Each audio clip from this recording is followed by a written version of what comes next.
Hello दोस्तों, स्वागत है आपका नई क्लास में नए टॉपिक के साथ में। आज की क्लास के अंदर हम लोग जानेंगे क्या होता है रेडॉक्स विभव। जी हाँ, मोस्ट इम्पोर्टेंट टॉपिक है, आपके पेपर में टिप्पणी के रूप में जरूर पूछा जाता है। साथ ही साथ में हम लोग जानेंगे क्या होता है वैद्युत अपघटय। जो विद्युत अपघटय होता है, प्रबल विद्युत अपघटय, दुर्बल विद्युत अपघटय, इसके उदाहरण क्या क्या हो सकते हैं, सबके ऊपर बात करेंगे, क्योंकि ये आपके पेपर के लिए इंपॉर्टेंट है। जो चीज आपके पेपर में इंपॉर्टेंट है, ये आपके पेपर में आने के चांस ज्यादा है, उनको मैं यहाँ पर करवा दे रहा हूँ, ठीक है ना। क्योंकि ये पूरी सीरीज इसलिए बनाई गई है ताकि आप उस पूरी सीरीज को कम समय में पढ़ के अपनी केमिस्ट्री में 70 नंबर का पेपर करके आ सको, ठीक है। तो चलिए शुरू करते हैं। क्या होता है रेडॉक्स विभव। देखो, अब जो रेडॉक्स होता है, रेडॉक्स शब्द का मतलब है जहां पर ऑक्सीकरण और अपचयन, क्या ऑक्सीकरण और अपचयन, मेरे साथ में बोलो यार, टाइम कम है, याद हो जाएगा, ठीक है। ऑक्सीकरण और अपचयन दोनों क्रियाएं जो होती हैं साथ में होती हैं, उसे रेडॉक्स कहते हैं। तो देखो क्या है रेडॉक्स विभव, क्या है जब किसी सेल में, अब देखो यहाँ पर सेल आ गया, इससे पिछली क्लास में मैंने सेल करवाया। क्यों करवाया मैंने सेल, मुझे पता है सेल इतना इंपॉर्टेंट नहीं है, हो सकता है पेपर में ना आए, लेकिन रेडॉक्स विभव तो आएगा, इसमें तो सेल का यूज हो रहा है ना, तो मतलब आपको पता होना चाहिए, इसलिए करवाया गया है, ठीक है। तो जब किसी सेल में ऑक्सीकरण तथा अपचयन दोनों क्रियाएं साथ साथ होती हैं, क्या होती है, ऑक्सीकरण भी हो रहा है, अपचयन भी हो रहा है, दोनों क्रियाएं कैसे हो रही हैं, साथ साथ हो रही हैं। कैसे हो रही हैं, साथ साथ हो रही हैं।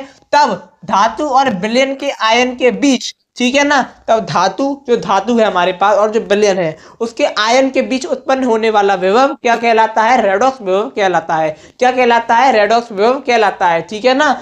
देखो यहाँ पर वही डेफिनेशन लिखी हुई है, बहुत आसान है। क्या होती है, देखो यार बहुत आसान है। क्या होती है, जब किसी सेल में क्या ऑक्सीकरण और अपचयन दोनों क्रियाएं एक साथ होती हैं, तो वो क्या कहलाता है, तो सब रेडॉक्स अभिक्रिया भी कह देते हैं। और जब उसके जल के बीच और उसके जल के बीच और धातु के बीच एक आयनों में जो विभव उत्पन्न होता है, उसे कहते हैं रेडॉक्स विभव। क्या कहते हैं, रेडॉक्स विभव कहते हैं, ठीक है। अब अगला है हमारा, अब हम लोग समझते हैं वैद्युत अपघटय क्या होता है। वैद्युत अपघटय, ठीक है। तो वैद्युत अपघटय क्या होता है, वे पदार्थ जिनके जलीय विलयन में, यानी कि उनका कोई जलीय विलयन है, उसमें धारा प्रवाहित करने पर, क्या प्रवाहित करने पर, धारा प्रवाहित करने पर वो अपघटित हो जाते हैं, यानी कि टूट जाते हैं। अपघटित का मतलब क्या होता है, टूट जाते हैं, तो उन्हें क्या कहते हैं, वैद्युत अपघटय कहते हैं। और जो वैद्युत अपघटय की क्रिया होती है उसे कहते हैं वैद्युत अपघटन। क्या कहते हैं, वैद्युत अपघटन कहते हैं। देखो, वे पदार्थ जिनके जलीय विलयन में धारा प्रवाहित करने पर ये अपघटित हो जाते हैं। अपघटित का मतलब टूट जाते हैं, ठीक है, वैद्युत अपघटय कहलाते हैं, तथा इनकी यह क्रिया वैद्युत अपघटन कहलाती है। अब वैद्युत अपघटय दो प्रकार के होते हैं, एक होते हैं दुर्बल